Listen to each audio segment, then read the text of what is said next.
Very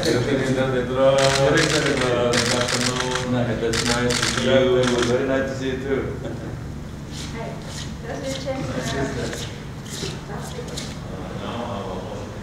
Oke, jadi bersama dengan Pak Menteri Kesehatan, saya baru saja mendampingi Bapak Presiden menerima kunjungan kehormatan Dirjen WHO. Nah, di dalam perbicaraan dengan Bapak Presiden, antara lain yang disampaikan oleh Dirjen WHO, pertama adalah mengapresiasi kepemimpinan Indonesia di dalam G20. Kemarin baru saja ada pertemuan Menteri Kesehatan G20 yang nanti akan disampaikan juga oleh Pak Menkes. Dan Dirjen WHO betul-betul mengapresiasi kepemimpinan Indonesia di dalam G20.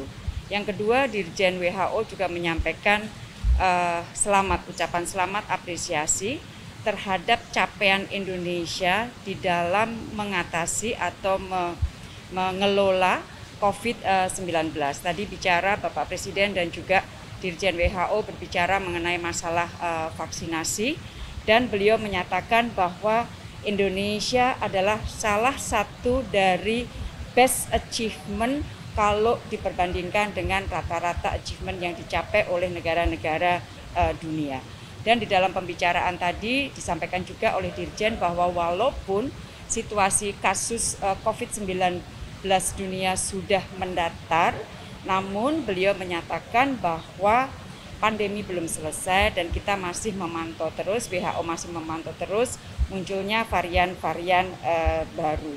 Selain itu, beliau juga mengapresiasi, mengucapkan selamat atas sistem primary healthcare yang berjalan di Indonesia dengan baik, dan juga mengenai masalah mandatori asuransi kesehatan di Indonesia. Jadi pertemuan berlangsung dengan sangat baik, dan untuk detailnya monggo kami persilahkan Pak Menkes.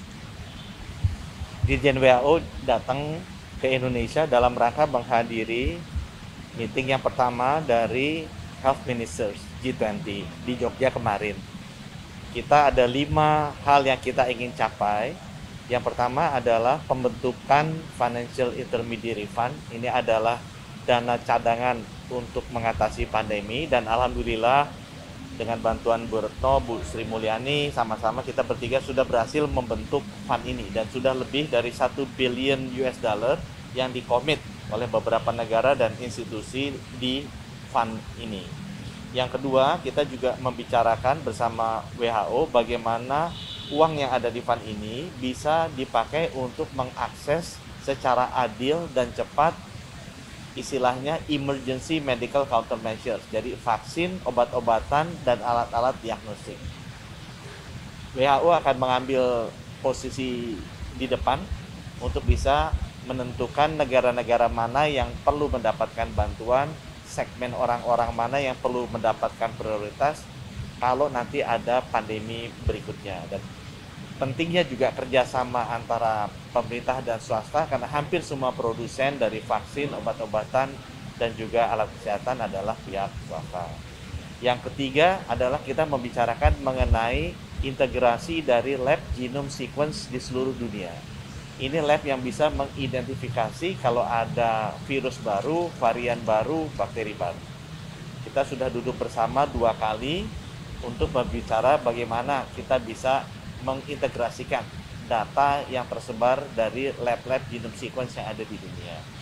Yang keempat, ini juga sudah jalan, adalah bagaimana kita bisa mengharmonisasi standar perjalanan, baik itu berupa sertifikat vaksin maupun juga sertifikat testing. Sehingga nanti kalau ada pandemi lagi, yang responsnya harus lockdown, orang-orang yang sehat dan sudah divaksin masih tetap bisa bergerak. Sehingga pergerakan barang masih bisa juga berjalan karena pilotnya sama kru kapalnya sehat gitu ya, boleh keluar, dan akibatnya ekonomi juga berputar. Pengalaman kita di pandemi yang kemarin, begitu di lockdown ekonomi berhenti. Kalau ekonomi berhenti ya bisa mengakibatkan masalah sosial dan politik. Dengan kita memiliki standar harmonisasi sertifikat vaksin dan testing ini, diharapkan kalau nanti terjadi pandemi, tenaga-tenaga yang kritikal, barang-barang yang kritikal masih bisa bergerak. Dan standar ini menggunakan WHO, sudah pilot projectnya jalan, dan sudah lebih dari 30 negara. Yang paling besar kemarin berhasil dengan European Union. Jadi seluruh anggotanya sudah mengikuti program inisiatif dari Indonesia ini. Kemudian yang terakhir, yang penting juga adalah kita mau melakukan standarisasi atau regionalisasi dari manufacturing sama research hub. Tidak hanya di negara-negara utara, tapi negara-negara selatan. Karena kemarin ada isu mengenai ketersediaan dan akses vaksin di seluruh dunia. Kita merasa perlu lebih banyak lagi pabrik-pabrik dan kemampuan riset pengembangan vaksin, terutama teknologi yang baru, yang mRNA di negara-negara selatan.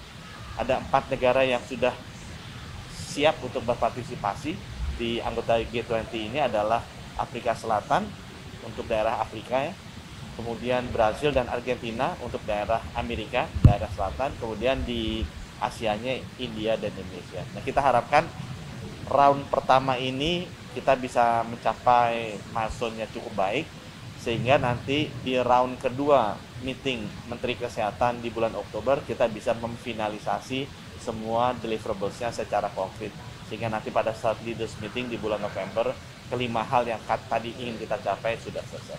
Demikian, terima kasih. Terima kasih. Ya.